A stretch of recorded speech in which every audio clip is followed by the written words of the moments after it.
عليهم حفيظا صدق الله مولانا العظيم وصدق رسوله النبي الحبيب الكريم وقال تعالى في شان حبيبه مخبرا وآمرا إن الله وملائكته يصلون على النبي يا أيها الذين آمنوا صلوا عليه وسلموا تسليما صلى الله على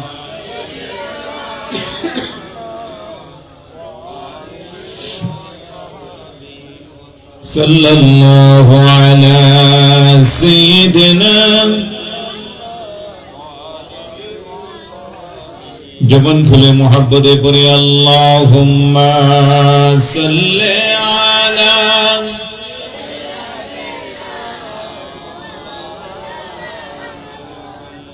व अला आलि सय्यिदिना আরশের নিচে সিজদায় পড়ে কাঁদিবেন নবী যারে যার মাফ করে দাও ও হে আল্লাহ উম্মত আমার গুনাহগার আল্লাহুম্মা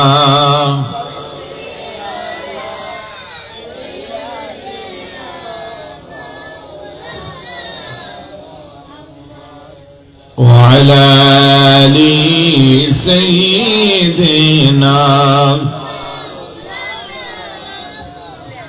এই দুনিয়া পরে রবে আমরা একদিন থাকিব না সবাই মোদের ভুলে যাবে নবীজি আপনি ভুলবেন না আল্লাহুম্মা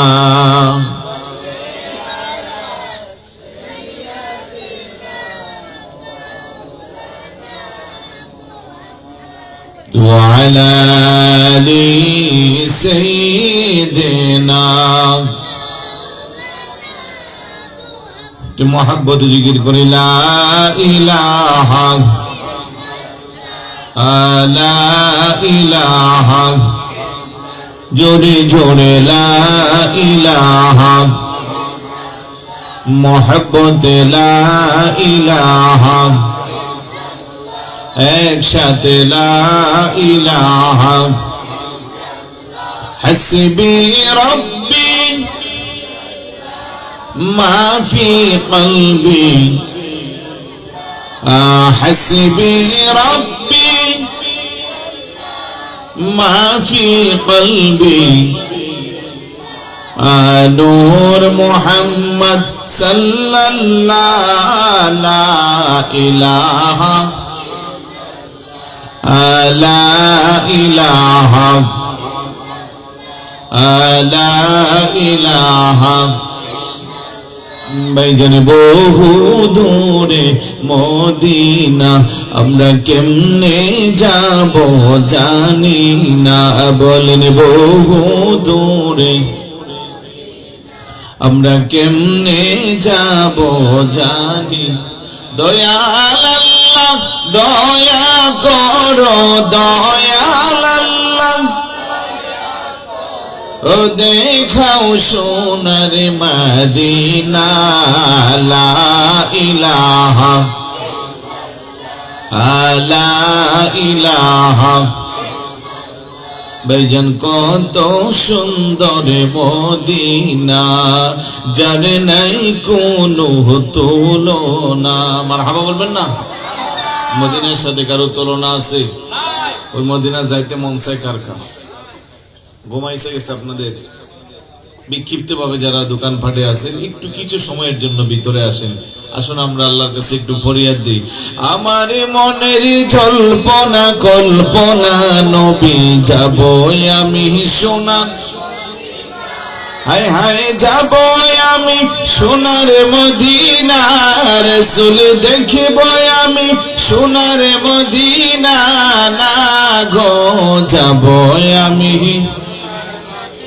সবাই জোরে জোরে বলুন, যাব আমি। মনটা আমার অনেক খুশি, নবীজিকে ভালোবাসি, মনটা আমার অনেক খুশি, নবীজিকে ভালোবাসি, ভালোবেসে তৃপ্তি মিটে না, রাসূলে ভালো আনা গো যাব আমি সোনা, বলেন যাব আমি। রাসূল আপনাই ভালোবাসে যারা, আল্লাহর ওলি হই গো তারা, তোমায় ভালোবাসে যারা, আল্লাহর ওলি হই গো তারা, থাকে না তো চিন্তা ভাবনা, রাসূল থাকে না তো আনা গো যাব আমি সোনা, রাসূল দেখিব আমি। আমার মনের জল্পনা কল্পনা নবী যাব আমি। জোরে বলি মারহাবা। আল্লাহ যেন সবার জীবনে একবার হলেও সেই মদিনার জিয়ারত নসিব করে। জোরে বলি আমিন। যারা দেখছি যেন বারবার দেখতে পারি। উপস্থিত চট্টগ্রাম জেলার চন্দনাইশ উপজেলা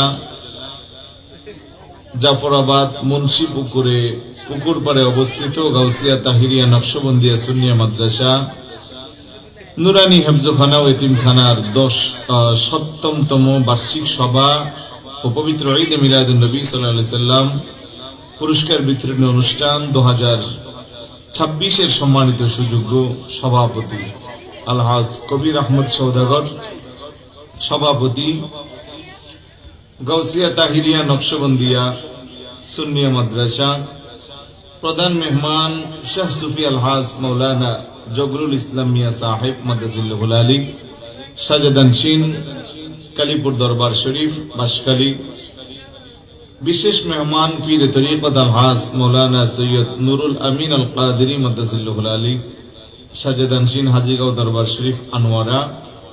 আরো আছেন পীরজাদা সৈয়দ মৌলানা মুফতি আশিকুর রহমান হাফিজ নগরী মেজবান্ডারি মাদ্রাসুল আলী, সাজাদানশীন হাফিজনগর দরবার শরীফ গাউসিয়া মাহবুদ মঞ্জিল। আলোচনা করেছেন বিশিষ্ট আলেম দ্বীন মৌলানা নওম আহমদ রেজা নকশবন্দি মাদ্রাসুল আলী, অধ্যক্ষ রসুলাবাদ ইসলামিয়া সুন্নিয়া ফাজিল ডিগ্রি মাদ্রাসা। আলোচনা করেছেন পীর তরিকত মুফতি সৈয়দ বুরহানুদ্দিন আল হাফিজ নগরী, প্রতিষ্ঠাতা চেয়ারম্যান হাফিজনগর দরবার শরীফ ইসলামিক রিসার্চ সেন্টার চন্দনাইশ। আলোচনা করেছেন বিশিষ্ট আলেম দ্বীন মৌলানা মুফতি মোহাম্মদ নজরুল ইসলাম আল কাদেরী মাদ্রাসুল আলী, খতিব খোসাল মুন্সি কেন্দ্রীয় জামে মসজিদ মুন্সিপুকুর পাড়। অসংখ্য গণিত ওলামায়ে কেরাম, অতিথিবৃন্দ, বিশেষ করে সঞ্চালনার দায়িত্বে আছেন মাওলানা আবুল কাসেম নুরি আল কাদেরী সহ সামনে বসা নবী প্রেমিক, অলি প্রেমিক, মাহফিল প্রেমিক, কোরআন সুন্নাহ প্রেমিক, আশিক রাসূল ভাইরা, পর্দার অন্তর আড়ালের মা ও বোনেরা, যুবক আমার সাথী ভাইয়েরা, ছোট ছোট কলিজার টুকরারা, সবার প্রতি আমার আন্তরিক সালাম। আসসালামু আলাইকুম ওয়া রাহমাতুল্লাহি ওয়া বারাকাতুহু। সর্বপ্রথম মহান আল্লাহ সুবহানাহু ওয়া তাআলার দরবার অসংখ্য গণিত শুকরিয়া, যে আল্লাহ দয়া করে, মায়া করে, মোহাব্বত করে আল্লাহ পাকের অসংখ্য গণিত বান্দা বান্দি থেকে যাচাই করে, বাছাই করে, নির্বাচিত করে আজকের এই আজিমুশান বেহেশতের বাগানে আসার, বসার, কিছু বলার, শ্রবণ করার তৌফিকটুকুন দান করেছেন। সে আল্লাহর দরবারে শুকরিয়া আদায় করা দরকার আছে কি নাই? আসুন সকলে একবার অন্তরস্থল থেকে সবটুকুন আবেগকে উজাড় করে মুহাব্বতের সাথে সমবেত কণ্ঠে রাতের এই নিস্তব্ধতাকে বন্ধ করার লক্ষ্যে সিংহের মতো গর্জন দিয়ে চিৎকার করে বলি আলহামদুলিল্লাহ। আর একটু জোরে বলি আলহামদুলিল্লাহ। সাথে সাথে লক্ষ কোটি দরুদ ও সালাম জানাই আল্লাহরই সৃষ্টি জগতের যিনি প্রথম এবং প্রধান আকর্ষণ, সমস্ত নবী রাসূলদের মাথার মুকুট, শামসুল হিদায়াত, আফতাবে নবুয়ত, শাহেন শাহে রিসালাত, আপনার নবী আমার নবী, तमाम বিশ্ব জগতের নবী, ইমামুল আম্বিয়া, আশরাফুল আম্বিয়া, সাইয়্যিদুল আম্বিয়া, শামসুদ দুহা, বদরুদ দুজা, নূরুল হুদা, নূরুন আলা নূর, সাইয়্যিদানা শফিয়ানা হাবিবানা ও মাওলানা মুহাম্মদ সাল্লাল্লাহু তাআলা আলাইহি ওয়াসাল্লামের কদমে দরুদ ও সালাম যেন আল্লাহ কবুল আর মঞ্জুর করে বলি আমিন। আর একটু জোরে বলি আমিন। প্রিয় এলাকাবাসী, বিক্ষিপ্ত ভাবে এখনো যারা দোকানে রাস্তাঘাটে আছেন, মেহেরবানি করে ভিতরে চলে আসেন। এই কনকনে শীতকে উপেক্ষা করে পাতলা সামিয়ানার নিচে মাটির বিছানায় যারা বসেছেন, আপনারা নিজেরাও জানেন না আপনাদের মর্যাদা আল্লাহর কাছে কত বেশি। একটি মাদ্রাসার বার্ষিক সভা, এখানে অনেক মাদ্রাসার ছাত্ররা বসা আছে, যাদের রাস্তা দিয়ে হাঁটলে আল্লাহর নবী বলেন, ও ইন্নাল মালাইকাতা লা তাদউ আজনিহাতিহা রিদাআন লিতালিবিল ইলম। দ্বীনি ইলম শিক্ষার জন্য যখন এই ছোট বাচ্চাগুলা রাস্তা দিয়ে চড়ে, তাদের কদমের নিচে ফেরেশতারা তাদের ডানাগুলো বিছিয়ে দেয়। আরেকটু জোরে বলুন না সুবহানাল্লাহ। এই ছোট ছোট বাচ্চাগুলো এখনো তাদের গুনার বয়স হয় নাই, ওরা সারাক্ষণ কোরআন নিয়ে থাকে, ঘুম খাওয়া বাদ দিলে বাকিটা সময় কোরআন নিয়ে থাকে। তাদের উসিলা আল্লাহ আমাদের গুনাহ মাফ করতে পারে কি পারে না? অন্তত এই কথাটা চিন্তা করে যাদের সুযোগ আছে, সময় আছে, চলে আসেন কিছু সময়ের জন্য। লম্বা চড়া বক্তব্য দিয়ে আপনাদের বিরক্ত করব না, শীতের রাত, আজে বাজে কথাও বলবো না, দু চারটা কাজের কথাই বলার চেষ্টা করব ইনশাআল্লাহ। আজকে বোধহয় দুইটা ছেলে পাগড়িও নিবে। তো এই বরকতময় অনুষ্ঠানে যাদের আল্লাহ কবুল করবে তারাই আসতে পারবে। বাবুরা তোমরা কথা বলিও না, সামনে যারা বসছে কথা বলিও।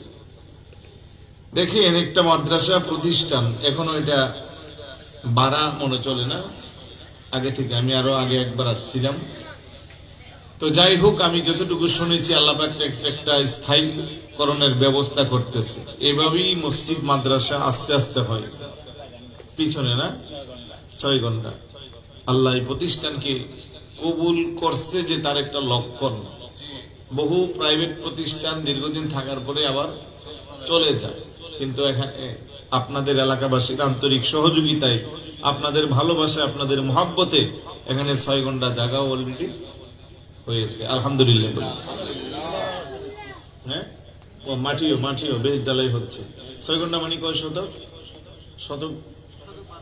12 শতক, আলহামদুলিল্লাহ। 12 শতক মানে আমি শতকের হিসাবটা বুঝি ভালো।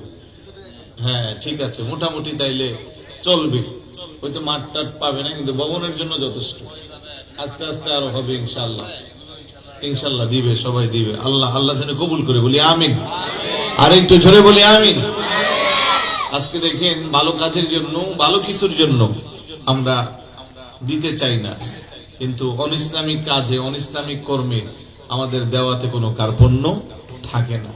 তাই অনুরোধ করব, এই প্রতিষ্ঠান 2-4 জন যদিও উদ্যোক্তা আছে, কিন্তু মূলত এই প্রতিষ্ঠান এটা এলাকার সবার প্রতিষ্ঠান। মারহাবা বলবেন না? এই প্রতিষ্ঠান কেন্দ্রিক মাহফিল যেহেতু, আমি বলবো আসেন, একটু বরকত নিয়ে যান। আল্লাহ সুবহানাহু ওয়া তাআলা, আমি কোরআন থেকে একটা আয়াত তেলাওয়াত করেছি, তার দিকে নজর দিয়ে কথা বলবো। আল্লাহ সুবহানাহু ওয়া তাআলা ইরশাদ করেন, মান ইউতি'র রাসূল ফাকাদ আতা'a আল্লাহ ওয়া মান তাওয়াল্লা ফামা আরসালনাকা আলাইহিম হাফিজা। বড় করে বলি সুবহানাল্লাহ। মাইয়ুতি'র রাসূল, তোমাদের মধ্যে যে কেউ আমার রাসূলের ইতাআত করবে, অনুসরণ করবে, অনুকরণ করবে, ফাকাদ আতা'a আল্লাহ, প্রকৃতপক্ষে সে যেন আমি আল্লাহরই অনুসরণ করলো। বড় করে বলি সুবহানাল্লাহ। তার মানে মানবো নবীকে, মানা হবে আল্লাহকে, অনুসরণ করব নবীকে, করা হবে আল্লাহকে। মারহাবা বলবেন না? ওই নবীর উম্মত আল্লাহ আপনারে আমারে বানাইছে। আল্লাহ বলে মা আতাকুমুর রাসূলু ফাখুযু ওয়া মা নাহাকুম আনহু ফান্তাহু। আমার রাসূল তোমাদের জন্য যা নিয়ে এসেছে তা তোমরা আঁকড়ে ধরো, যা নিষেধ করেছে তা তোমরা বর্জন করো। বড় করে বলি সুবহানাল্লাহ। মাইয়ুতির রাসূল, অনুসরণ করব রাসূলের, ফাকাদ আতা আল্লাহ, করা হবে আল্লাহ। সুবহানাল্লাহ না। এখন রাসূলের ইতাআত অনুসরণ করব, রাসূল যা নিয়ে এসেছে তা আঁকড়ে ধরব, যা নিষেধ করেছে তা বর্জন করব। এখন এগুলো জানার জন্য, বুঝার জন্য জ্ঞান অর্জনের দরকার আছে না নাই? আল্লাহ বলে ফাসআলু আহলা যিকরি ইন কুনতুম তা'লামুন, যারা জানে তাদের কাছে তুমি জানার জন্য চেষ্টা করো, জিজ্ঞাসা করো।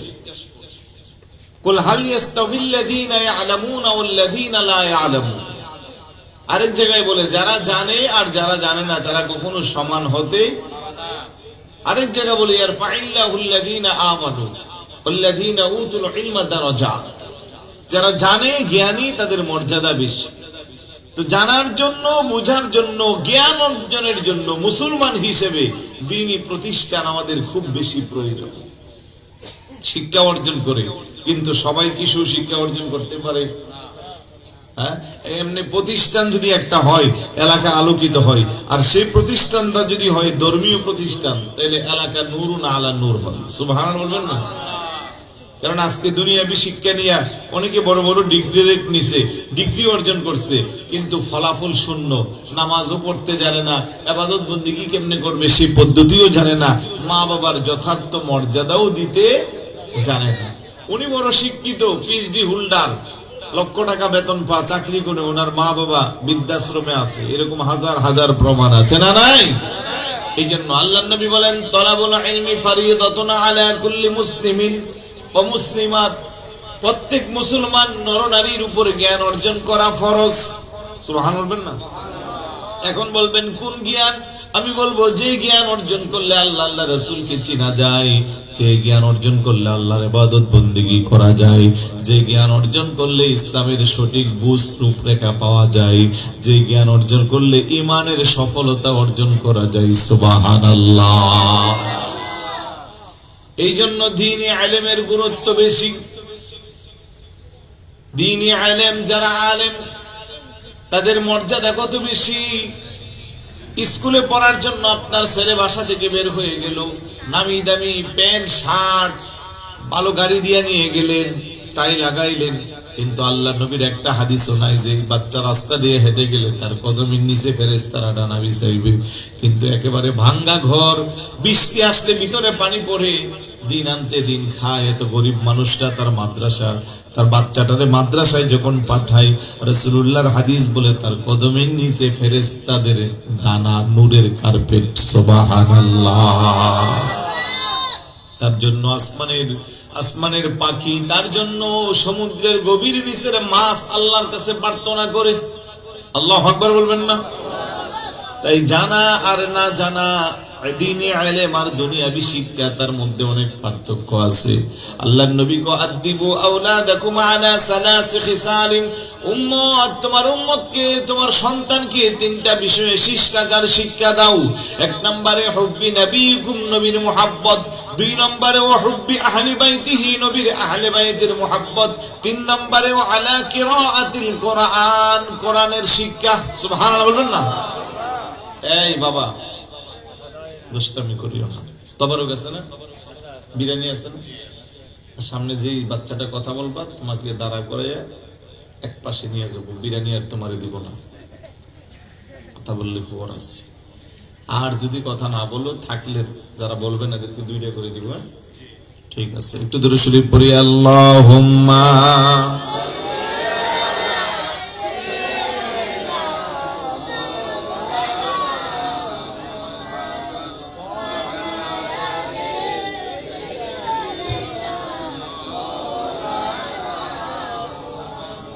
আরো জোরে পড়ি আল্লাহুম্মা।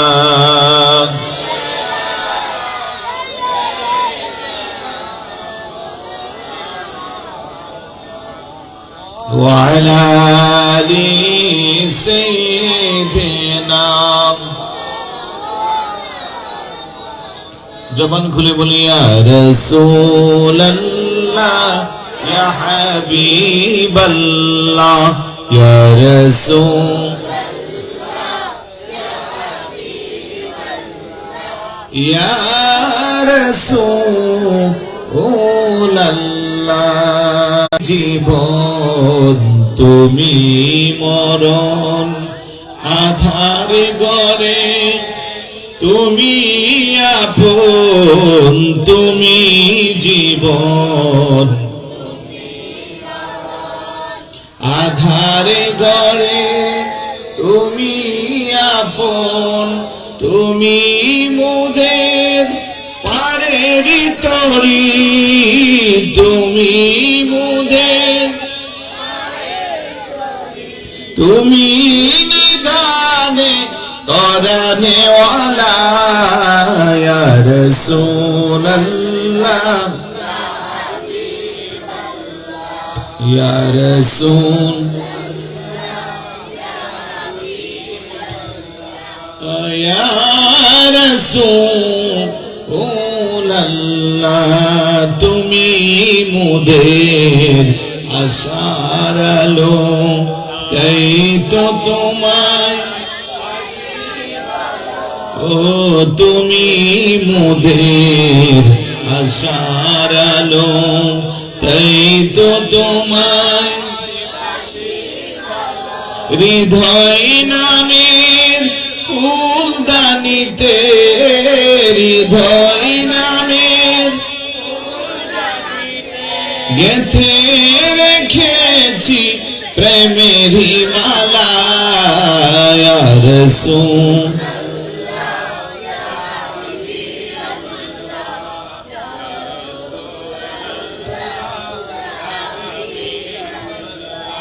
ইয়া রাসূলুল্লাহ মারহাবা বলুন আল্লাহর নবী কো আদিবু আওলাদাকুম আলা সালাসি খিসালিন সন্তানকে তিন বিষয়ে শিষ্টাচার শিক্ষা দাও তাহলে সন্তান বেয়াদব হবে না সন্তান তোমাকে বৃদ্ধাশ্রমে পাঠাবে না এই সন্তানের জন্য তোমার অসম্মানের কারণ হবে না তাহলে এক নম্বরে হুব্বি নবীকুম নবীর মুহাব্বত সুবহানাল্লাহ বলবেন না প্রত্যেকটা সন্তানকে যদি পারিবারিকভাবে আমার আগেও মাওলানা নজরুল ইসলাম আল কাদেরী বলেছেন পারিবারিকভাবে আদব শিক্ষা দেওয়ার কথা হ্যাঁ পারিবারিক শিক্ষার ভ্যালু অনেক বেশি মাঝে মধ্যে কিছু মানুষ লেখা নাই পড়া নাই লিখতে জানে না পড়তে জানে না কিন্তু তার আচার ব্যবহার অনেক মানুষকে কনভিন্স করে ফেলে আপনি খবর নিয়ে দেখবেন হয়তো তার মা অথবা তার বাবা তাকে ছোটকালে পারিবারিক শিক্ষা দিয়ে তারা ধন্য করছে সুবহানাল্লাহ বলবেন না সুবহানাল্লাহ স্কুল কলেজ ইউনিভার্সিটি অন্য জায়গা মাদ্রাসা মনে করেন এগুলো তো বয়স বাড়ার পরে দেন তার আগেই আপনি তারা অনেক কিছু শিখাইতে পারেন আর ছোট কালে বাচ্চারে আপনি যা বলবেন সে যেটা যত তাড়াতাড়ি গ্রহণ করবে বড় হইলে তত তাড়াতাড়ি এই যে আমাদের গাছ যখন আমরা চারা রোপণ করি ছোট গাছটা উঠলে বাঁকা গাছ থাকলে আমরা ওখানে একটা ডালের সাথে সোজা ডালের সাথে বেঁধে দিলে এটা কি হয় আপনি দেখবেন একটা সোজা গাছেরও চাইলে বাঁকা করতে পারবে কিন্তু বড় হয়ে যখন শক্ত হয়ে যাবে তখন কি আর সম্ভব তখন তো টান দিলে এটা ভেঙে যাবে গাছটাই নষ্ট হয়ে যাবে ঠিক একইভাবে আমাদের সন্তানগুলো কোমলবতী এই ছোট ছোট বাচ্চাগুলো হলো ছোট চারা গাছের মতো তাদেরকে আপনি যেইভাবে জ্ঞান দিবেন বোঝাবেন তারা সেইভাবে নিবে তাই পারিবারিক ভাবে যদি আমরা আমাদের সন্তানের অন্তরে আল্লাহর হাবিবের মোহাব্বত জাগ্রত করতে পারি সুবহানাল্লাহ বলবেন না সন্তানগুলোকে যদি এই নবীর মোহাব্বত অন্তরে দেওয়া যায় নবীর মোহাব্বত যখন তার অন্তরে জাগবে সে যখন রাসূলের আদর্শকে অনুসরণ করবে তখন তার দিমাগে কাজ করবে আল্লাহর নবীর হাদিস হুমা নারুকা ওয়া জান্নাতুকা পিতামাতাই তোমার জান্নাত পিতামাতাই তোমার জাহান্নাম আল্লাহর নবীর হাদিস, রিদার রব্বি ফি রিদাল ওয়ালিদাইন ওয়া সাখাতুর রব্বি ফি সাখাতিল ওয়ালিদাইন। পিতামাতা সন্তুষ্ট, আল্লাহ সন্তুষ্ট, পিতামাতা অসন্তুষ্ট, আল্লাহ অসন্তুষ্ট। এই বিষয়গুলো যখন সে জানবে, তখন কি সে তার বাবার সাথে মায়ের সাথে কোনো খারাপ কাজ করবে? বাবা মাকে ধমক দিবে, বকা দিবে, বাবা মাকে বৃদ্ধাশ্রমে পাঠাবে না। কারণ সে রাসূলকে মহাব্বত করে, আর সেই রাসূলের হাদিস তাকে জানান দিচ্ছে যে বাবা মা খুশি হইলে আল্লাহ খুশি, বাবা মা নারাজ হইলে আল্লাহও নারাজ। এই সমাজে অনেক আছে, নামাজ পড়ে, রোজা রাখে, হজ করে, যাকাত দেয়, দান করে, টুপি আছে, পাগড়ি আছে, আবা আছে, কাবা আছে, জুব্বা আছে, সব আছে। এত ইবাদত বন্দেগী করার পরেও মাকে কষ্ট দেই, বাবাকে কষ্ট দেই, নিঃসন্দেহে তার ঠিকানা জাহান্নাম। সে জান্নাতে যাওয়ার কোনো সম্ভাবনা। তাইলে এই শিক্ষাগুলোর জন্য আপনাকে ধর্মীয় প্রতিষ্ঠান লাগবে, ধর্মীয় অনুভূতি লাগবে। মা বাবা যদি ধর্মকে হৃদয়ে লালন করে, মা যদি নামাজ পড়ে, বাবা যদি নামাজ পড়ে, মা যদি পর্দা করে, ওই মার পেটের কন্যা মেয়েটাও পর্দা শিখে যায় মার কাছে। সুবহানাল্লাহ বলবেন না? এই হলো পারিবারিক শিক্ষা। বাবা নামাজ পড়লে দেখবেন ছোট বাচ্চা, 2.5-3 বছরের বাচ্চা, বাবা নামাজে দাঁড়াইছে, সেও বাবার সাথে দাঁড়াইছে, বাবা সিজদায় গেছে, সেও গেছে, অথচ তার পরনে কাপড়ও নাই। ঠিক না? মা বোরখা পরে আরেক বাড়িতে যাচ্ছে, ছোট মেয়েটা একটু বুঝের পরে বলতেছে আমাকেও বোরখা দাও। এই হলো পারিবারিক শিক্ষা। আপনি শিখাবেন যে কারোর সাথে মিথ্যা কথা বলা যাবে না, মানুষকে ঠকানো যাবে না, হ্যাঁ, বিভিন্ন ধরনের দুষ্টামি থেকে তুমি বেঁচে থাকবা। আল্লাহর হাবিব আমাদের সর্বোচ্চ, মিলাদুন নবীর গুরুত্ব তাকে ভিতরে ঢুকাইয়া দিবেন, রাসূলের প্রতি তার প্রেম যেন জাগ্রত হয়। 2 নম্বরে আল্লাহর নবী বলেন হুব্বি আহলি বাইতিহি, তোমার সন্তানকে নবীর আহলে বাইতের মহব্বত শিক্ষা দাও। এখন নবীর আহলে বায়াত কারা? বাংলাদেশে বহু মুসলমান আছে, ভালো করে জানিও না, চিনিও না। আল্লাহ সুবহানাহু ওয়া তাআলা ইরশাদ করেন কুল লা আসআলুকুম আলাইহি আজরান ইল্লাল মাওয়াদ্দাতা ফিল কুরবা। হাবিব আমার, দোস্ত আমার, গোটা পৃথিবীবাসী মানুষকে আপনি ডাক দিন, জানান দিয়ে বলেন, আল্লাহর নবী বলে লা আসআলুকুম আলাইহি আজরা, ও আমার উম্মতেরা, দুনিয়াতে এসে আমি এত কষ্ট করেছি ইসলামের জন্য, কালেমার জন্য এত কষ্ট করেছি। উহুদের ময়দানে দমদান মোবারক শহীদ হয়েছে, তাইফের ময়দানে বৃষ্টির মতো চতুর্দিক থেকে পাথরের আঘাত, আমার শরীরটা রক্তে রঞ্জিত হয়েছে। উম্মত, যে ইসলামের জন্য এত কষ্ট করলাম, যে কালেমার দাওয়াতের জন্য এত কষ্ট করলাম, বিনিময়ে আমি তোমাদের কাছে লা আসআলুকুম আলাইহি আজরা, কোনো প্রতিদান চাই না, ইল্লাল মাওয়াদ্দাতা ফিল কুরবা, আমি চাই একমাত্র আমার আহলে বাইতের মুহাব্বত। বড় করে বলি সুবহানাল্লাহ। তাইলে কোরআন প্রমাণ করলো নামাজ পড়া যেমন ফরজ, রোজা রাখা যেমন ফরজ, ঠিক একইভাবে নবীর আহলে বাইতকে মুহাব্বত করাও ফরজ। আয়াত শরীফ যখন নাজিল হয়ে গেল, সাহাবারা চিন্তায় পড়ে গেল নবীর আহলে বায়াত কারা, যাদেরকে ভালোবাসা আল্লাহ ফরজ করে দিয়েছে। রাইসুল মুফাসসিরিন সাইয়েদনা আব্দুল্লাহ ইবনে আব্বাস রাদিয়াল্লাহু তাআলা আনহু বলে, ইয়া রাসূলুল্লাহ, মান কারাবাতুকা হাউলাইল্লাযিনা ওয়াজাবাত আলাইনা মাওয়াদ্দাতুহুম, আপনার আহলে বায়াত কারা গো নবীজি, যাদেরকে ভালোবাসা আল্লাহ ফরজ করে দিয়েছে। আমার নবী বলেন, ক্বালা আলীগুন ওয়া ফাতিমাতুন ওয়া ওয়ালাদাহুমা, ইয়ানি হাসান হুসাইন রাদিয়াল্লাহু তাআলা আনহুমা। চিৎকার করে বলি সুবহানাল্লাহ। আমার নবী বলেন, আমার আহলে বায়াতে খাসা, স্পেশাল আহলে বায়াত হলো 4 জন। শেরে খুদা আলী রাদিয়াল্লাহু তাআলা, খাতুনে জান্নাত মা ফাতেমা রাদিয়াল্লাহু তাআলা আনহা, আর ওনাদের 2 বেটা ইমাম হাসান, ইমাম হুসাইন রাদিয়াল্লাহু তাআলা আনহুমা। এখন বলবেন তাদেরকে ভালোবাসলে কি লাভ হবে? তাদের জীবনী থেকে ভালোবেসে শিক্ষা নিলে আপনার আমার জীবন আলোকিত হবে। সুবহানাল্লাহ। আজকের যুবকরা অনুসরণ করে কাকে? ইমাম হুসাইন রাদিয়াল্লাহু তাআলা আনহুকে যদি অনুসরণ করে, প্রত্যেকটা যুবক এই যুগের আল্লাহর ওলি হয়ে যাবে। কথা বলেন ঠিক না? তো যুবকদের জান্নাতে কোটি কোটি যুবকদের যিনি সর্দার, সাইয়্যিদুশ শুহাদা, শহীদে দস্তে কারবালা, ইমামে আলী মাকাম ইমাম হুসাইন রাদিয়াল্লাহু তাআলা। সুবহানাল্লাহ বলবেন না? কি শিক্ষা রেখে গেল? একসাথে পৃথিবীর সবচেয়ে গুরুত্বপূর্ণ 4টা জিনিস উনি বিসর্জন দিয়েছে একমাত্র ঈমান নামক দৌলত ঠিক রাখার জন্য। 1 নম্বরে উনি দেশের মায়া ত্যাগ করেছে, সম্পদের মায়া ত্যাগ করেছে, সন্তানের মায়া ত্যাগ করেছে, শেষ পর্যন্ত নিজের বুকের তাজা রক্ত বিসর্জন দিয়েছে। সুবহানাল্লাহ বলবেন না? কিসের জন্য? ঈমান ঠিক রাখার জন্য। আর আমার যুবকরা আজকে আছে হলিউড বলিউড এমন তমুক ব্যক্তিদেরকে তারা আদর্শের প্রতীক বানায়, ঠিক না? মাথার চুলের কাটিং, ওই দিন এক পোলারেজে গেলাম, কিরে ভাই এটা তোর চুলের কাটিং তো, এটা এমবাপ্পি কাটিং। আমি প্রথমে ভাবছি এটা কি নামে, পরে এটা খেলোয়াড় আছে নাকি ওই ওর নামে নামে। কিছু যুবক আবার নেইমার কাটিং মারে, কেউ মেসি কাটিং। আমার কষ্ট হলো তুমি মুসলমান, আমরা পরকালে বিশ্বাস করি, জান্নাত জাহান্নামের ভয় আমাদের অন্তরে আছে, তাহলে আমরা একজন খ্রিস্টান, একজন ইহুদি, একজন বিধর্মীকে কেন আমি আমার আদর্শের প্রতীক বানাবো? আমি অনুসরণ করলে করব নবীকে, আমি অনুসরণ করব নবীর সাহাবাদেরকে, আমি অনুসরণ করব বিজ্ঞ আলেমদেরকে, আমি অনুসরণ করব হক্কানি রব্বানি ওলি আল্লাহকে। কথা বলেন ঠিক কি না? আল্লাহ নবীর একটা হাদিস, মান তাশাব্বাহা বিকাউমিন ফাহুয়া মিনহুম, যে যাকে ভালোবাসে তার সাথে তার হাসন নাসর। বলেন না, যে যাকে ভালোবাসে তার সাথে তার হাসন নাসর। এখন এমবাপ্পি কাটিং চুলে রাইখা মাথায় দিয়ে যদি যুবকটা মারা যায়, তাহলে কাল কিয়ামতের ময়দানে তার হাসন নাসর হবে কার সাথে? তাইলে কি সে জান্নাতি না জাহান্নামী? তাইলে তুমি কেন জেনে শুনে বুঝে নিজেকে জাহান্নামী বানাবা ভাই? তোমাকে তো আল্লাহ আকল দিয়েছে, জ্ঞান দিয়েছে, তুমি সৃষ্টির সেরা আশরাফুল মাখলুকাত, তুমি শ্রেষ্ঠ নবীর উম্মত, তোমার মর্যাদাও উম্মতের ক্ষেত্রে শ্রেষ্ঠ। সুবহানাল্লাহ বলবেন না?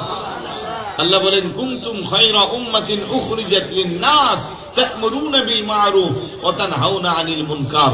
অন্যত্র বলেন ওয়াকাযালিকা জাআলনাকুম উম্মাতান ওয়াসাতান লিতাকুনু শুহাদা আলান নাস ওয়া ইয়াকুনা রাসূলু আলাইকুম শাহীদা। বড় করে বলি না সুবহানাল্লাহ। তাহলে কেন ভাই আপনি নিজের জীবনটাকে, নিজের সম্মানকে, নিজের অর্জনকে কেন আপনি বিসর্জন দিবেন? আপনি মুসলমান, আমি মুসলমান, আপনি বলবেন অমুকে করে তমুকে করে, আমি বলবো অমুক তমুক বেঈমান, তাদের ঈমান নাই, তাদের সাথে আমাদের সম্পর্ক নাই। মনে করেন বাংলাদেশি একটা ছেলে স্কলারশিপ নিয়ে অস্ট্রেলিয়ায় গেল, সে একই রুমে থাকে, তার বন্ধু বান্ধব যারা আছে তাদের চলাফেরা ওয়েস্টার্ন কালচার, কিন্তু বাঙালি যে ছেলেটা, ও কি চাইলে ওদের মতো চলতে পারবে? ও কি চাইলে ওদের মতো খেতে পারবে? কারণ তার তো মুসলমান, মুসলমানের হালাল হারাম আছে না নাই? যেমন আমি চীন সফরে গেছিলাম, বিশ্বাস করেন 2.5 দিন করে ভাত খাইছি, এমনি শুকনা খাবার খাইছি, ভাত পাই না, হালাল ফুডস খুঁজে পাচ্ছি না। পরে যেমনি যেমনি অনেক দূরে যাই তারপরে খাইছি, অথচ ওরা খাচ্ছে ওদের খাবারগুলো, দোকানের অভাব নেই, খাবারের অভাব নেই, কিন্তু আমি চাইলে তো খেতে পারছি না। আমাকে তো আগে শিওর হতে হবে এটা হালাল না হারাম। আমি মুসলমান, আমি চাইলে কি হারাম খেতে পারবো? আমি চাইলে কি হারাম জীবন যাপন করতে পারবো? তাহলে আজকে আধুনিকতার নামে আজকে এই ধরনের কাজগুলো আমরা যারা, মাশাআল্লাহ আমাদের আরেক ভাই আমাদের এই মাদ্রাসার জন্য প্রবাসী মোহাম্মদ শহীদ, মালয়েশিয়া প্রবাসী, মায়ের অসুস্থতার জন্য, বাবার মাগফিরাত কামনার জন্য উনি নগদে টাকা দিয়েছেন। এখানে দেখা যায় 2000, কাগজে লেখা 1000, কোনটা বলবো? যাই হোক 2000 টাকা নগদে দিয়েছেন। মারহাবা বলি সবাই, আর একটু জোরে বলি মারহাবা। আল্লাহ যেন কবুল আর মঞ্জুর করে, বলুন আমিন। মনের আশা যেন পূর্ণ করে, বলুন আমিন। কবরবাসীদের কবরের আযাব যেন মাফ করে, যারা অসুস্থ আছেন তাদেরকে যেন সুস্থতা দান করে, বলি আমিন। আরেক ব্যবসায়ী আব্দুল শুকুর ভাই, উনিও নগদে দিয়েছেন 2000 টাকা। মারহাবা, জোরে বলি মারহাবা। মাশাআল্লাহ। রিদওয়ান উনি নগদে দিয়েছেন, মরহুম আব্দুল সুবহানের দোয়ার মাগফিরাত কামনায় উনি নগদে দিয়েছেন 500 টাকা, বলি মারহাবা। আল্লাহ তুমি কবুল আর মঞ্জুর করো। মনোযোগ আছে নি আপনাদের? মাঝে মধ্যে অনুদানগুলো আসুক, আমরা আমাদের কথা বলতে থাকি। তাহলে আমি বুঝাইবার চাইলাম যে আমরা যারা মুসলমান, আমরা যারা পরকালে বিশ্বাস করি, আমাদের ধর্ম ইসলাম, আমাদের একমাত্র আদর্শের প্রতীক আমাদের পেয়ারা রাসূল। আল্লাহ বলে লাকাদ কানা লাকুম ফি রাসূলিল্লাহি উসওয়াতুন হাসানাহ, অবশ্যই অবশ্যই আমার রাসূলের জীবন চরিত্রে তোমাদের জন্য রেখে দিয়েছি উত্তম আদর্শ। বড় করে বলি সুবহানাল্লাহ। তাহলে অনুসরণ করলে রাসূল কি করব? যুবকদেরকে বলবো, কোনোদিন এই বয়সে কোনোদিন চুলের দোকানে, সেলুনের দোকানে যায় বলছো যে আমার একটা সুন্নত তরিকা দিয়ে চুলটা কেটে দাও? বলো না। অথচ তুমি, আমি মুসলমান হিসেবে আমাদের দরকার ছিল সুন্নতি কাটিং দেওয়া, চুলের কাটিং। কিন্তু আমরা যে বিধর্মী খ্রিস্টান পাশ্চাত্যের অপসংস্কৃতি লালন করে ওই সমস্ত ব্যক্তিদেরকে অনুসরণ করি। মাঝে মধ্যে কিছু যুবক রাস্তায় দেখলে দেখা যায় এগুলোর নাম নাকি 3 কোয়ার্টার। কি কোয়ার্টার? উপর দিক দিয়ে একবারে নাবিল নিচে, ওই দিক দিয়ে আবার হাঁটুর উপরে। এটা কি 3 কোয়ার্টার হইল? যদিও এটার নাম 3 কোয়ার্টার। 3 কোয়ার্টার আগে যেটা ছিল এটা মোটামুটি হাঁটু এবং ট্রাক্টর মাঝামাঝি থাকতো, এখন এটা ওটাই হাঁটুর উপরে নিয়ে এসে। তাহলে এটা তো 3 কোয়ার্টার না, এটা হবে সর্বোচ্চ 1.5 কোয়ার্টার। 2 কোয়ার্টার হইব না, এটা 1.5 কোয়ার্টার। কথা কোন ঠিক না? তো পুরুষের সতর হলো একেবারে নাভি থেকে হাঁটুর নিচ পর্যন্ত। তো তুমি সতর উপর দাও খুলে দিলা, নিচে দাও খুলে দিলা, তা তুমি তো উলঙ্গপনার মতো হয়ে গেলা ভাই। কথা বলেন ঠিক না? মহিলাদের সতর হলো চুলের গোড়া থেকে একেবারে পায়ের টাকনু নিচ পর্যন্ত। এখন আমার মা বোনেরাও দেখা যায় আধুনিকতার নামে অপসংস্কৃতি লালন করে এমন কিছু পোশাক পরে যুবকরা দূর থেকে টিজ করে, এখন না বললেই ভালো ছিল। নাউজুবিল্লাহ বলবেন না? তাহলে বোঝা গেল নামই শুধু মুসলমান, ইসলামী আদর্শের শিক্ষা বাস্তব জীবনে নাই, রাসূলুল্লাহর জীবন আদর্শের শিক্ষা বাস্তব জীবনে নাই। সুতরাং এই মুসলমান হওয়া আল্লাহর দরবারে কোনো দাম নাই। এই জন্য আল্লাহর নবী বলেন, ওয়াহুব্বি আহলি বাইতিহি, উম্মত তোমরা যদি আমার আহলে বায়াতের মহব্বত তোমাদের অন্তরে থাকে, আহলে বায়াতের সদস্য যুবকদের সর্দার ইমাম হুসাইন রাদিয়াল্লাহু তাআলা আনহুকে যদি অনুসরণ করো, তোমাদের জীবন দামি হবে। মা যারা আছে, মহিলা যারা আছে, তারা যদি খাতুনে জান্নাত মা ফাতেমা রাদিয়াল্লাহু তাআলা আনহাকে অনুসরণ করে, কারণ মা ফাতেমার জিন্দেগি বর্তমান মহিলাদের জিন্দেগি পার্থক্য আছে না নাই? আজকে আমাদের বোনদের কাপড়ের কোনো অভাব নাই, খাবারের কোনো অভাব নাই, ফ্রিজে 1 মাসের খাবার রিজার্ভ, টাকাও আছে, চলার জন্য কোনো ঘাটতি নাই। তারপর দৈনন্দিন জীবনে স্বামীর সাথে ঝগড়ার কোনো শেষ নাই। কথা কন না? আওয়াজে বোঝা যায় আপনাদের মহিলারা খুব ভালো। অন্য জায়গার কথা বলতেছে আর কি। মহিলাদের ঝগড়া আছে না নাই? পারিবারিক কলহ বিবাদ আছে না নাই? 2টা 3টা বাচ্চা, সংসারের বয়স 10, 15, 20 বছর, হঠাৎ করে তালাক আর ডিভোর্স এগুলো খুব বেশি বেড়ে যাচ্ছে। আজ থেকে 20 বছর আগে এগুলো ছিল না। তার মানে আধুনিকতার নামে চরিত্র এখন আমাদের সবার ধ্বংস হচ্ছে। মহিলারও ধ্বংস হচ্ছে, পুরুষেরও হচ্ছে। পুরুষ তার ঘরে বিবাহিত স্ত্রী রেখে আরেক নারীর দিকে নজর দিচ্ছে, আরেক নারীর সাথে পরকীয়া করছে। মহিলা তার স্বামী চাকরি করে বিদেশে থাকে, দূরে থাকে, সেই সময়তে আরেকটা পুরুষের সাথে সখ্যতা গড়ে উঠাইয়া পরকীয়ায় লিপ্ত হয়ে গেছে। হাজার হাজার প্রমাণ আছে না নাই? তার একমাত্র কারণ হলো খাতুনে জান্নাত মা ফাতেমা রাদিয়াল্লাহু তাআলা আনহা জীবন চরিত্রের শিক্ষা তাদের কাছে নাই। যদি থাকতো, মা ফাতেমার জিন্দেগি কত দামি ছিল, করে খাবার নাই, স্বামীর সাথে ঝগড়া নাই, পোশাক নাই, স্বামীর সাথে ঝগড়া নাই, ইমাম হাসান হোসাইন ছোট ছোট বাচ্চা না খেয়ে রাতের বেলা ঘুম যাচ্ছে, কান্নাকাটি করতেছে, তাও কোনো আপত্তি নাই। এত কিছুর পরেও নামাজ কাজা করে নাই, রাত্রের বেলা তাহাজ্জুদ মিস দেয় নাই।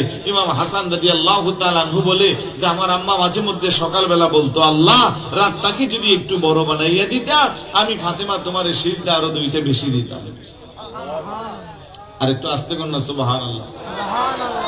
ঘুম চলে আসছে, সবাই ঘুমাচ্ছেন, শেষ করে দিব কথাগুলো। যদিও তাড়াহুড়া করে বলছি, কিন্তু খুব দামি কথা। তাই আমাদের প্রত্যেকটা মা বোন যদি খাতুনে জান্নাত মা ফাতেমা রাদিয়াল্লাহু তাআলা আনহার জিন্দেগি অনুসরণ করে, তাদের জীবনেও অশান্তি, তাদের জীবনেও মারামারি, স্বামী স্ত্রীর কলহ দ্বন্দ্ব বিবাদ কিছুই থাকবে না। ওই পরিবারে শান্তি নেমে আসবে ইনশাআল্লাহ।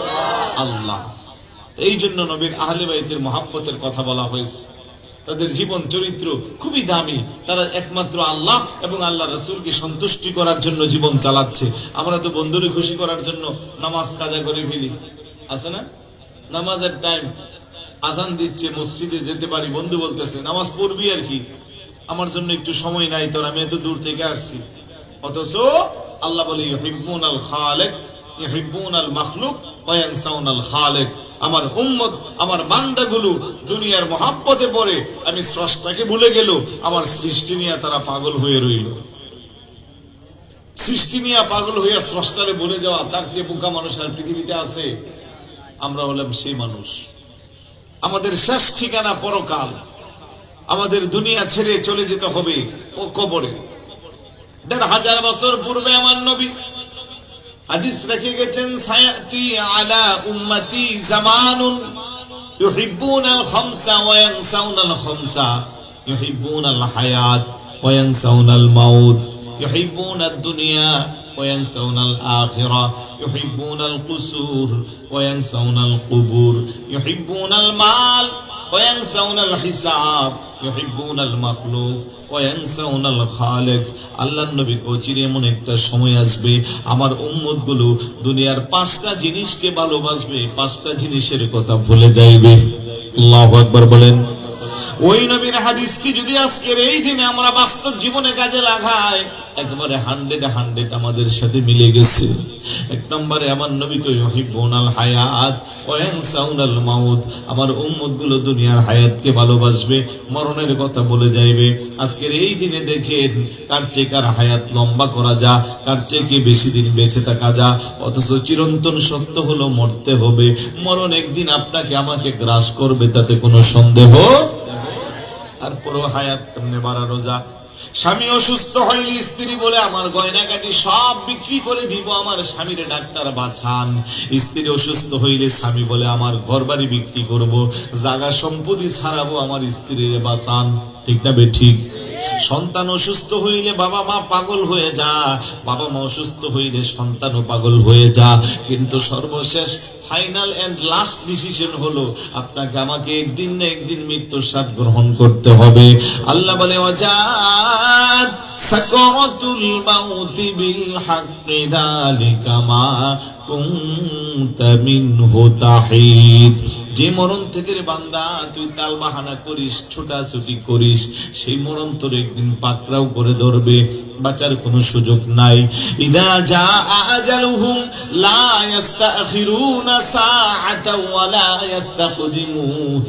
হায়াতের বাজেট যখন শেষ হয়ে যাবে, পিছনের কদম ডানে দেওয়া যাবে না, ডানের কদম বামে দেওয়া যাবে না। মুহূর্তের মধ্যে আল্লাহর ডাকে সাড়া দিয়ে চলে যেতে হবে।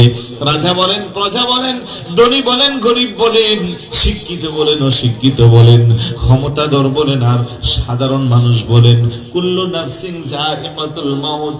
প্রত্যেক প্রাণীকে মৃত্যুর স্বাদ গ্রহণ করতে হবে।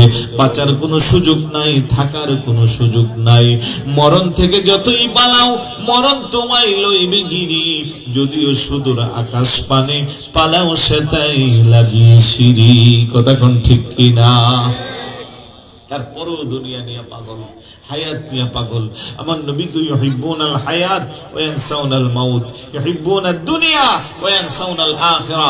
আমার উম্মত গুলো দুনিয়াকে ভালোবাসবে, আখিরাতের কথা ভুলে যাইবে। অথচ হাদিস শরীফে আসছে দুনিয়া মাজরাতুল আখিরা, দুনিয়া হলো আখিরাতের ক্ষেত্র শুরু। জমিনে চাষাবাদ ভালো করলে ফলন ভালো পাওয়া যায়, ঠিক না? আর জমিনের মধ্যে বীজ রোপণ করে আসলেন, আর খোঁজখবর নিলেন না, ফল পাওয়া যাবে? যাবে না।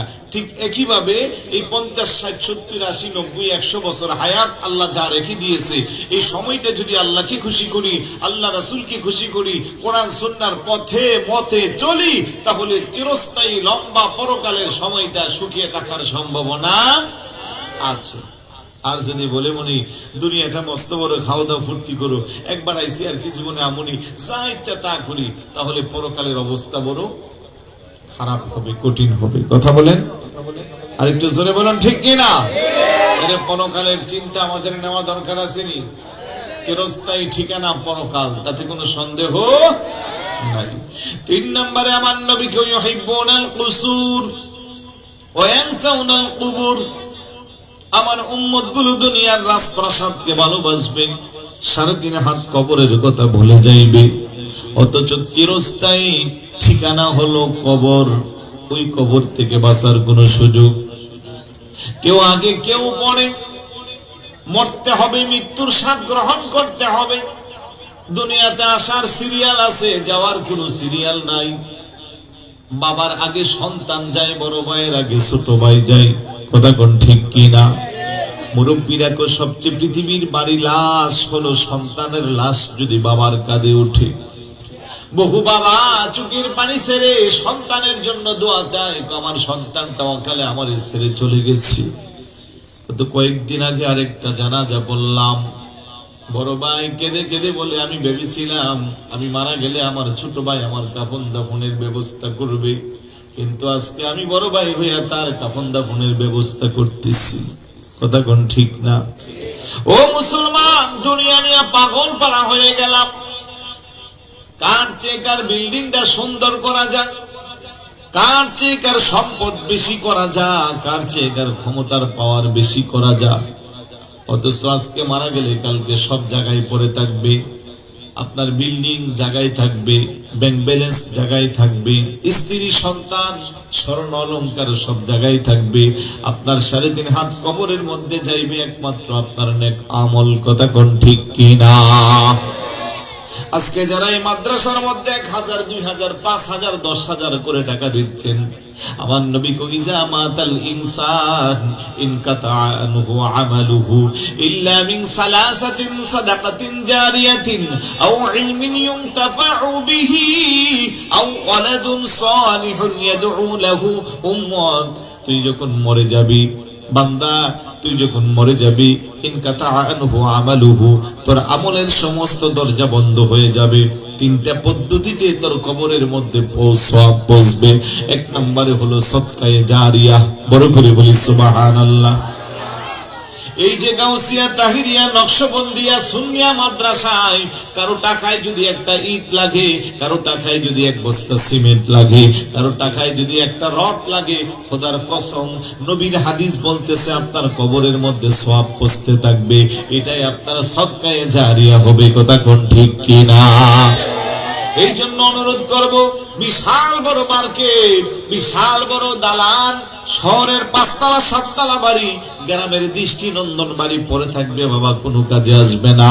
যদি নবীর মহাব্বতে নবীর ঘরের দিকে একটু নজর দেন, আল্লাহর মহাব্বতে যদি আল্লাহর হাবিবের ঘরের দিকে নজর দেন, বলে হুজুর আমি বেশি পারলাম না, মসজিদের এই মাদ্রাসার নির্মাণ কাজে আমি 100 বস্তা সিমেন্ট দিলাম, আমি 50 বস্তা সিমেন্ট, আমি 10টা বস্তা সিমেন্ট দিলাম, বা আমি আমার আব্বা আম্মা রিসালা সওয়াবের জন্য 10টা 1000 টাকা দিলাম, আমি আমার কবরবাসীদের জন্য 5000 টাকা দিলাম। সাধ্য অনুযায়ী যে যা দিবেন এটাই আপনার পরকালের সঙ্গী হবে। জোরে বলি সুবহানাল্লাহ। তাহলে 1 নম্বরে হলো সদকায়ে জারিয়া, 2 নম্বরে আও ইলমিন ইউনতাফাউ বিহি, ওই ইলম যে ইলম মানুষের কল্যাণে আসে। আজকে মাদ্রাসা থেকে শিক্ষা অর্জন করে একটা ছেলে যখন আলেম হবে, তার দ্বারা 10টা মানুষ হেদায়েত প্রাপ্ত হবে, তার দ্বারা 10টা মানুষ আল্লাহ আল্লাহ রাসূল চিনবে, দুনিয়া আখিরাত বুঝবে, হালাল হারাম মেনে চলবে। এমন যদি হয় রে বাবা, ওই ইলমটাও পরকালে আপনার জন্য নাজাত হবে। একটা কিতাব রচনা করে গেলাম, এই কিতাবটা পরে মানুষ আমলি হইল, ইসলাম সম্পর্কে জানলো, ঈমান তার গভীর হলো, আমি কবরে শুয়ে রইলাম, আর সেই কিতাবটা পরে আমল করে অটোমেটিক আমার কবরে সওয়াব পৌঁছতে থাকবে। বড় করে বলি সুবহানাল্লাহ। এই মাদ্রাসায় ছেলে পড়তেছে, আমি একটা ছেলের দায়িত্ব নিলাম, আমার টাকা দিয়ে একটা ছেলেরে খাওয়ায় হাফেজ বানাইলাম।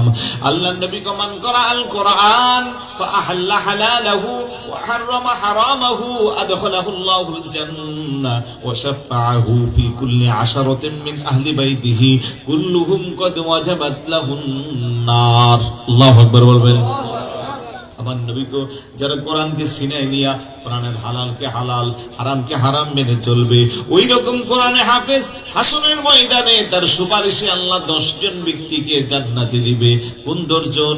তার পরিবারের ওই 10 জন যাদের উপরে জাহান্নামের আগুন ওয়াজিব। বড় করে বলি সুবহানাল্লাহ। আপনি যদি একজন ব্যবসায়ী, আপনি একজন প্রবাসী, গাউসিয়া, তাহিরিয়া, নকশবন্দিয়া, সুন্নিয়া মাদ্রাসায় একটা ছেলে পড়ে, প্রতি মাসে 5000 টাকা করে 2 বছর 3 বছর দিলেন, আপনার অনুদানের টাকা দিয়া ছেলেটা হাফেজ হইল, ওই ছেলে যদি জান্নাতে যায় আপনারা না নিয়ে যাবে? আরেকটু জোরে বলুন। এই জন্য মাদ্রাসায় খেদমত করার অনেকগুলা ব্যবস্থা আছে, অনেকগুলা সিস্টেম আছে, অনেক পদ্ধতিতে মাদ্রাসায় খেদমত করা যায়। চিরস্থায়ী ভাবে যারা এই যে আমি কি জানতাম বলেন, আমি তো আমার অভিজ্ঞতার কথা বলছি। কি নাম ভাইজানের নাম কি? আব্দুর রশিদ সওদাগর। প্রত্যেক মাসে 100 টাকা দেয়। কম কি? নিয়মিত দেওয়ার ফজিলত বেশি, কম হলেও নিয়ত করবেন যে আমিও 100 টাকা 500 টাকা মাসে মাসে দিব, 1 বস্তা চাউল দিব, বা আমি মাসে 10 কেজি ডাল কিনে দিব, 5 লিটার সয়াবিন তেল কিনে দিব, যা পারেন দিবেন। এগুলো আপনার অ্যাকাউন্টে পরকালের জন্য জমা থাকবে। মারহাবা বলবেন না? যে কথা বলছিলাম নেক্সট, তারপরে 3 নাম্বার, নেক্সট সন্তান আও ওয়ালাদুন সালিহুন ইয়াদউ লাহু, যে সন্তান তার মা বাবার জন্য দোয়া করে।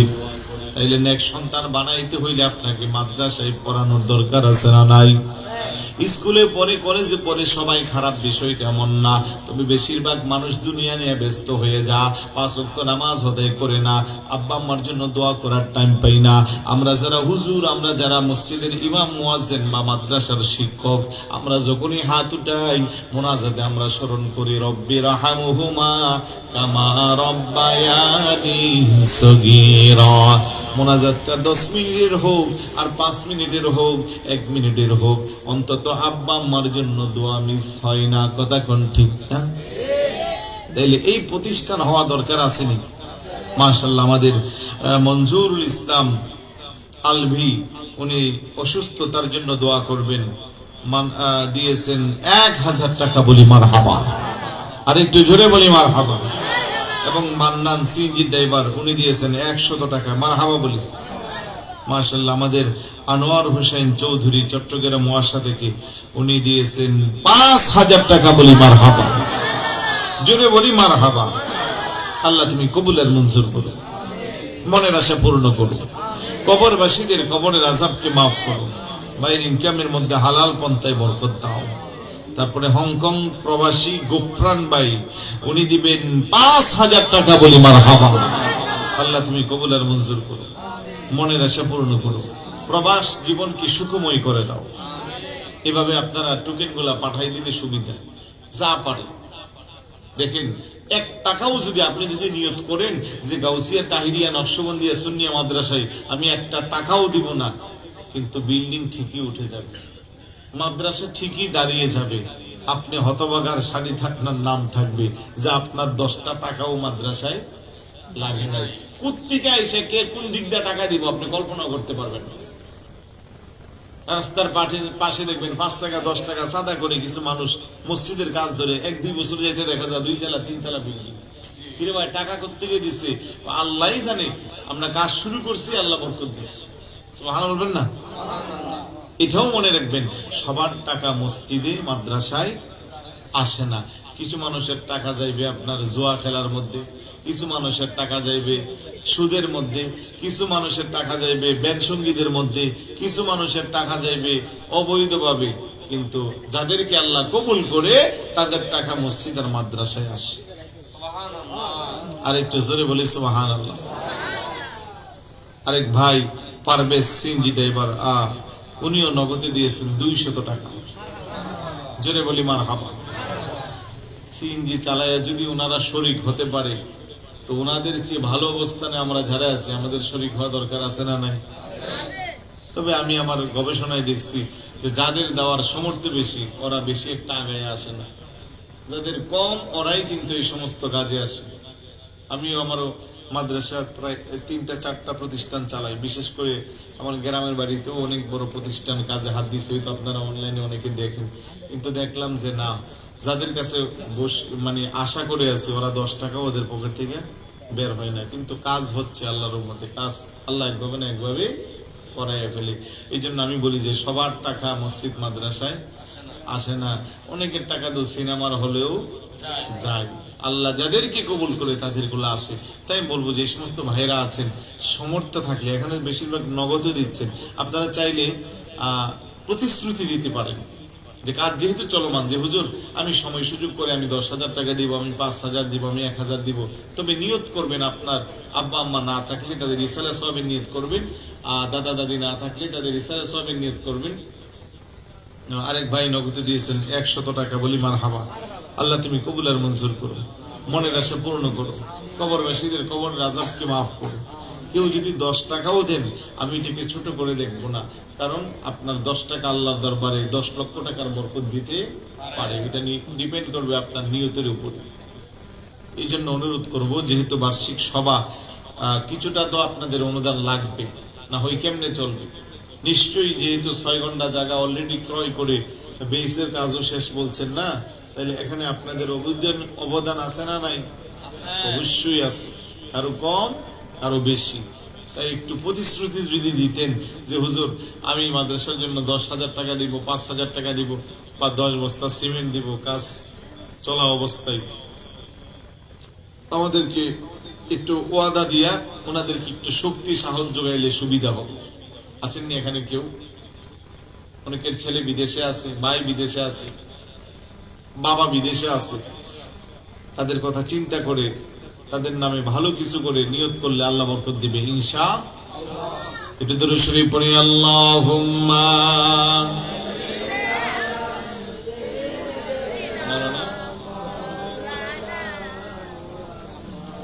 ওয়া আলা আলি সাইয়্যিদিনা। এ দুনিয়া পরে রবে, আমরা একদিন থাকিব না। সবাই মোদের ভুলে যাবে, নবীজি আপনি ভুলবেন না। আল্লাহুম্মা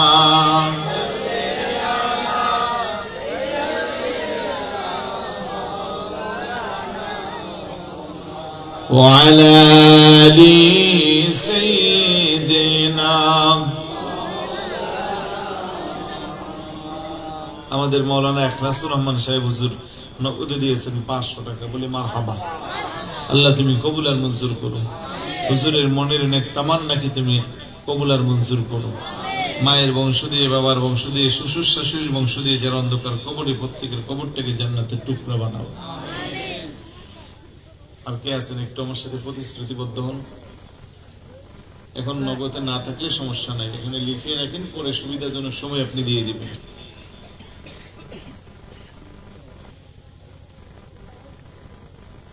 চেহারা দেখলে বোঝা যায় অনেকের দেওয়ার সামর্থ্য আছে, দিচ্ছেন মনে অলরেডি, এই জন্য চুপচাপ বসে আছে। হ্যাঁ, দিয়া লেছে একবার দিলে। ওই যে আপনার এখন তো পদ্মা সেতু হয়ে গেছে, মাওয়া ফেরিঘাটে আগে গেলে আপনার ওরা কি করতো, এক ইলিশ মাছ মোটামুটি 5-7 জনের কাছে বিক্রি করতো। মানে খাবারটা দিয়ে ওখানে ওই যে ফেরিঘাট ছিল তো, খাবার শুরু করবেন হাত পাত দিয়ে, ওরা কিন্তু আগে আবার বিল নিয়ে নেয়, টাকা টুকা নিয়ে নিত। এখন টুস করে ওই দিক দিয়ে হরেন দিয়ে আর বলতেছে জাহাজ ছেড়ে দিচ্ছে, মানুষ সব খাবার টাবার ফেলায় দৌড়ে গেছে। এক হোটেলের মধ্যে যখন এক লোক রাতের বেলা ভাত খেতে গেছে, লেবু দিচ্ছে। এখন লেবুরে যতই সিপে আর রস বাইর হবে। হোটেলের বয়ের ডাক, দেখো কিরে ভাই, সারাদিনের পরিশ্রম করে রাতের বেলা খাইতে আসলাম, এটা লেবু দিলে রস নাই, কোস্তাদ আমার কোনো দোষ নাই তো, এটারে সকাল থেকে ধুয়ে দিয়ে দিতে আসছে, সিপতে আছে সকাল থেকে, আর কত রস থাকতো। কথা কোন ঠিক না? এখন আপনাদের অবস্থা হইলো যে আমাদের কিন্তু সন্ধ্যা থেকে সিপতে আছে, এখন রাত 12টা বাজে সিপতে আর বাইরে বুকি। তারপরেও আলহামদুলিল্লাহ আমাদের আবু সালেক ভাই উনি দিয়েছেন 100 টাকা, বলি মারহাবা। আর একটু জোরে বলি, আগে না হয় 500, 1000, 5000, 10,000 দিছে, আমার দিকে তাকাই একটা মান সম্মান আছে না আমার? আমারে কি 100 টাকা 500 টাকা দিলেও সবাই দিবেন না? একটু বলেন না সবাই, দেখি আমনে কোন কত কি লেখমু কর মুরব্বী, আমি ইচ্ছা অনুযায়ী 10 টাকা দিলে 10 টাকাই নিব, কোন কত লিখতাম?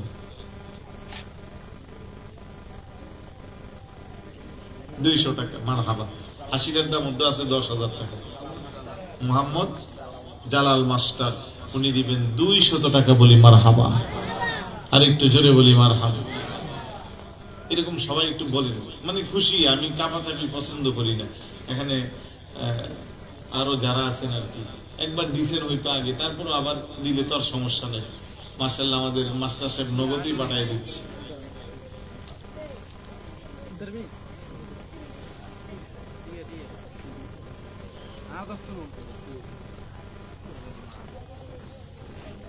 মারহাবা। আর কি আছেন?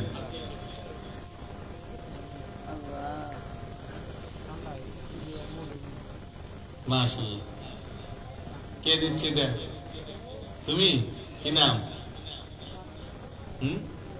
নুমান। মাশাআল্লাহ। হ্যাঁ, প্রতিবন্ধী নুমান দেখছেন, সেও নগদে 100 টাকা দিচ্ছে বাড়ির থেকে। এমন সকালে দিছে 500, বাড়ির থেকে চিপস খাওয়ার জন্য আনছিল, চটপুটি খাওয়ার জন্য, এটা দিয়ে দিচ্ছে। আল্লাহ তুমি তাদের কবুল করো, কোন আমিন। প্রতিবন্ধী মানুষ 600 টাকা দিয়ে ফেলছে। আমরা অনেকে আছি, দেওয়ার সামর্থ্য আছে, আমরা দিচ্ছি না। কি নাম? আমজাদ হোসেন 1000।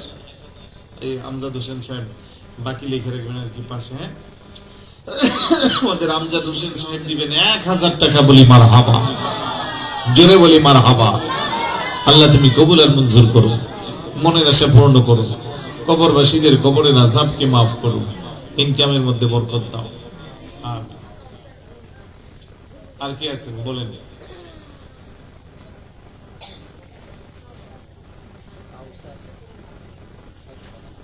কে কাউসার ভাই? কে আপনি? মাশাআল্লাহ। আমাদের কাউসার ভাই নগদে দিচ্ছেন 600 টাকা। বলি মারহাবা, আর একটু জোরে বলি মারহাবা।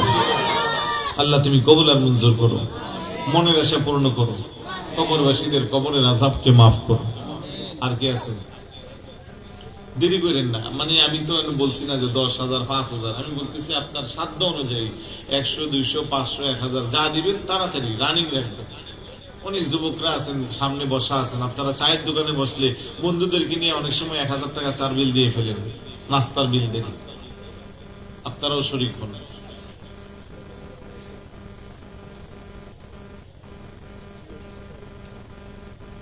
বলেন না, আর কি আছেন?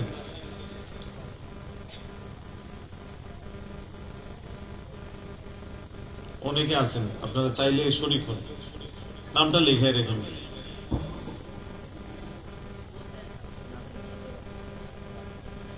মাশাআল্লাহ। আমাদের নাজিম সওদাগর, উনি কিন্তু পকেট লাড়াচাড়া দিয়ে দেখছে, টাকার সাথে বেশি একটা নাই, 50-60 টাকার মতো বাস করছিল, এখন আবার বলতেছে 500 টাকা। বলি মারহাবা। ঠিক আছে না বাবা? কথা ঠিক আছে নি? আমি দেখছি আপনি লাড়াচাড়া দিচ্ছেন। আমাদের নাজিম সওদাগর, আল্লাহ তুমি কবুল আর মঞ্জুর করো, হায়াতের মধ্যে বরকত দাও, কবরবাসী যারা আছে তাদের কবরের আযাবকে মাফ করে দাও। এরকম লেখাই রাখেন, বাকি লেখান পরে দিয়ে দেবেন। আর কি আছে?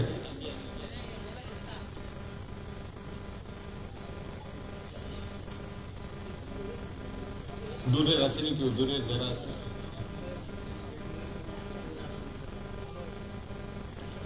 আমি অনুরোধ করবো এলাকাবাসী যারা আছেন, যাদের দেওয়ার সামর্থ্য আছে, দেখেন এখানে যারা বসছে ওনাদের চেহারা দেখলে বোঝা যায় অধিকাংশ মানুষই শ্রমজীবী, কর্ম করে খাচ্ছে, ঠিক না? তারপরে ওনারা 100 200 500 1000 করে তারা জমা দিচ্ছে। নুরুল আলম সাহেব দিচ্ছেন 100 টাকা। বলি মারহাবা। অর্থাৎ এই মানুষগুলার যদি টাকা থাকতো, কি পরিমাণ যে তারা দিত আল্লাহ জানে। এতটুকুর ভিতরে তারা শরীক হচ্ছে। আর যাদের দেওয়ার অবস্থা আছে, শক্তি আছে, ওনারা কিন্তু মাহফিলেও নাই, দেওয়ার মতো মন মানসিকতাও তাদের নাই। আমরা দোয়া করব যাদের দেওয়ার ক্ষমতা আছে আল্লাহ যেন তাদেরকে মন মানসিকতা জাগ্রত করে দিই। জোরে কোন আমি। জামাল উদ্দিন ভাই নগদে দিয়েছেন 100 টাকা। বলি মারহাবা। আল্লাহ তুমি কবুল আর মঞ্জুর করো, মনের আশা পূর্ণ করো, কবরবাসীদের কবরের আযাবকে মাফ করো। আর কি আছে?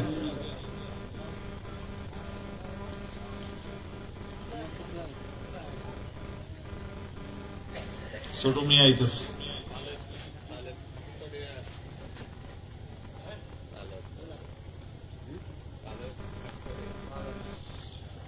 কই তালেব ভাই কই? মাশাআল্লাহ। আমাদের তালেব সাহেব দিবেন 500 টাকা। বলি মারহাবা, জোরে বলি মারহাবা। আরে ছোট মিয়া, ওই যে ছোট মিয়া দিয়ে গেছেন নগদে 100 টাকা। আল্লাহ তুমি কবুল আর মঞ্জুর করো, মনের আশা পূর্ণ করো, কবরবাসীদের কবরের আযাবকে মাফ করো। যাদের কথা, আমার কথাগুলো যাদের কানে পৌঁছতেছে, যারা দূরে আছেন, হয়তো আসার জন্য দিতে পারছেন না, আমি আপনাদেরকে বিশেষভাবে অনুরোধ করব, এখানে দায়িত্বশীল ব্যক্তিরা আছে, কমিটি আছে, তাদের হাতে এসে আপনাদের যার যার অবস্থান অনুযায়ী সবাই শরীক হবেন। অনুরোধ করছি আপনাদেরকে। আপনাদের এই প্রতিষ্ঠান আপনাদের এলাকাকে আলোকিত করবে, কোরআনের শিক্ষা দেবে, বাচ্চাদেরকে ধর্মীয় মূল্যবোধ শিক্ষা দেবে। মারহাবা বলবেন না?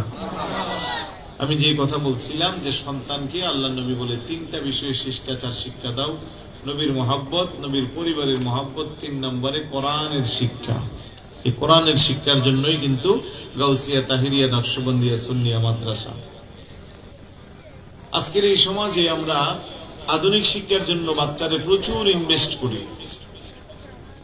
স্কুলে পড়ানোর জন্য, শহরে স্কুলে পড়ানোর জন্য একটা বাচ্চার পিছনে 50-60 হাজার টাকা পর্যন্ত মাসে ব্যয় করি। ঠিক একই পরিবারের ওই বাচ্চাটাকে কোরআন শিক্ষার জন্য আমরা 1000 টাকাও খরচ করতে চাই না, অথচ দুনিয়াবি শিক্ষা তার দুনিয়ার কাজে লাগবে।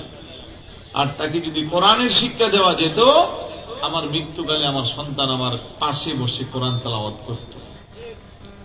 কবরে যায় সূরা ফাতিহা থেকে শুরু করে দোয়া দুরূদ পড়ে হাত উঠায় দোয়া করত। যদি না পারে তাহলে তার ইচ্ছা থাকা সত্ত্বেও সে পারবে না। তাই আপনাদেরকে অনুরোধ করব, অন্তত বাচ্চাদেরকে কোরআনের শিক্ষাটা দিবেন। আমরা যারা আসছি আমরা 5 ওয়াক্ত নামাজ পড়বো তো? বলেন না ইনশাআল্লাহ? পড়েননি সবাই? নামাজ পড়েননি? কয় ওয়াক্ত? কয় দিনে? এই যে আজকে শুক্রবারে গেছে, আল্লাহ বাঁচাইলে আগামী শুক্রবারে আবার।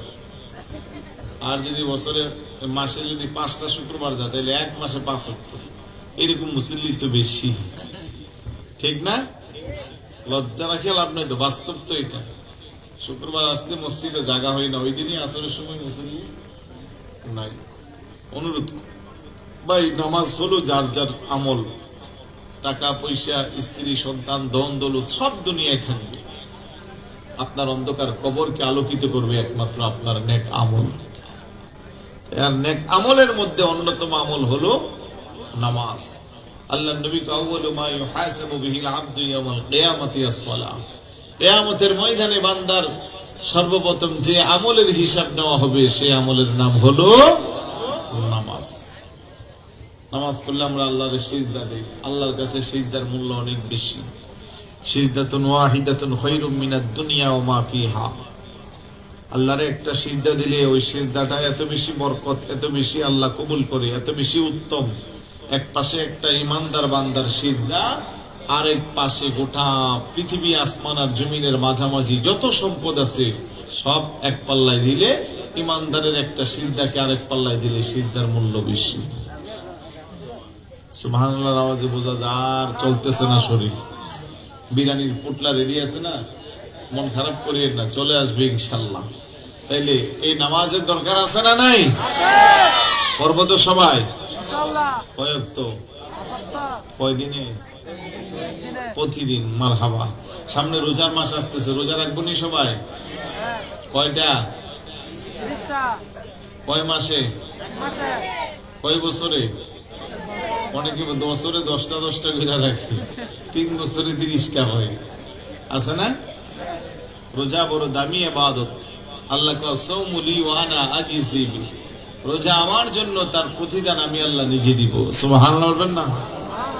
আরে হাদিস আছে সাওমু লি ওয়া আনা উজজি বি। রোজা আমার জন্য, আমি আল্লাহ নিজেই তার প্রতিদান।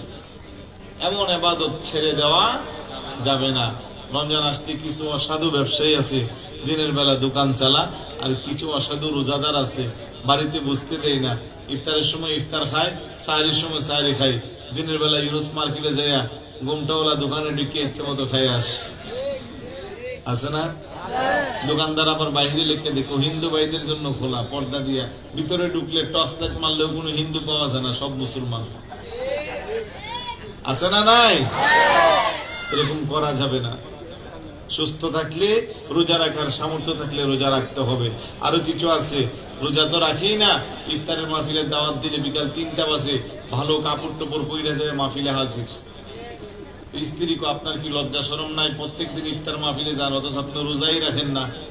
ও এত চিল্লাইও না, আমার ফতুয়া আমি বুঝতেই যাই। কি ফতুয়া? রোজা রাখি না এটা গুনাহের কাজ, আর ইফতার খাই এটা সওয়াবের কাজ। গুনার সওয়াব মিল্লা সমান সমান, মাঝখানে পেটটা শান্তি। জোরে বলি নাউজুবিল্লাহ। এই ফতুয়া দিয়ে পার পাওয়া যাবে? খবরদার, রমজানের পবিত্রতা রক্ষা করলে বিধর্মী অগ্নি পূজারও কেউ আল্লাহ জান্নাত দিয়া দে, এরকম হেকায়াত আছে। আর আমরা যারা ইমানদার, আমরা বছরে একবার রোজা রাখবো না কেন? এই রোজা আসলে অনেক যুবক ভাইরা অসুস্থতার বাহানা ধরে, হুজুর আমার শরীর বেশি খারাপ, গ্যাস্ট্রিক বাইরে গেছে, প্রেশার, ডায়াবেটিস, কত কিছু অজুহাত দে। কিন্তু যারা রাখার, তাদের কি কোনো অজুহাত আটকে রাখতে পারে না। গ্রামের অনেক মুরব্বী আছে, 60, 70, 80, 90, 100 বছর বয়স, ডাক্তার করে যে আপনার রোজা রাখা দরকার নাই, পারবেন না। মুরব্বীকে রোজা নিয়ে মরলে মরবো, তাও রোজা ছাড়বেন না। সুবহানাল্লাহ বলবেন না? তারপরে ছোট ছোট বাচ্চা আছে কিছু, এগুলো কিন্তু পিড়াইয়াও রোজা ভাঙানো যায় না। কিন্তু মাঝখানে যাদের রাখা বেশি দরকার, তারাই ছেড়ে দিচ্ছে। তো ভাই অনুরোধ করব, রোজা এমন একটা জিনিস, এই রোজার উপরে গবেষণা করে একজন খ্রিস্টান বিজ্ঞানী নোবেল পুরস্কার পাইছে অটোফেজির উপরে। তার মানে ইসলামের প্রত্যেকটা হুকুম আহকাম খুব বেশি সায়েন্টিফিক, যেগুলো আমাদের জন্য শুধু কল্যাণ আর কল্যাণ। আমরা পালন করলে আমাদের লস নাই, লাভ সারা। মারহাবা বলবেন না? এটা দরুদ শরীফ পড়ি, আল্লাহুম্মা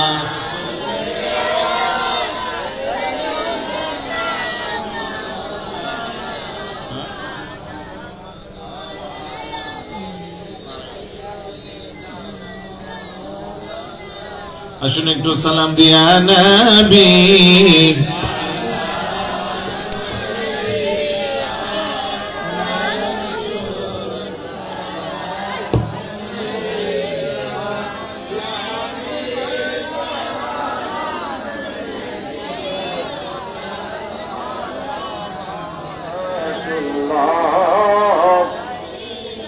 হাবিবি সাইয়্যিদি ইয়া রাসূলাল্লাহ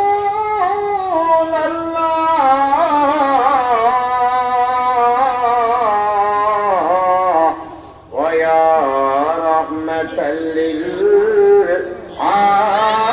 আলামিন। কি করে যেতাম মদিনা আমরা তো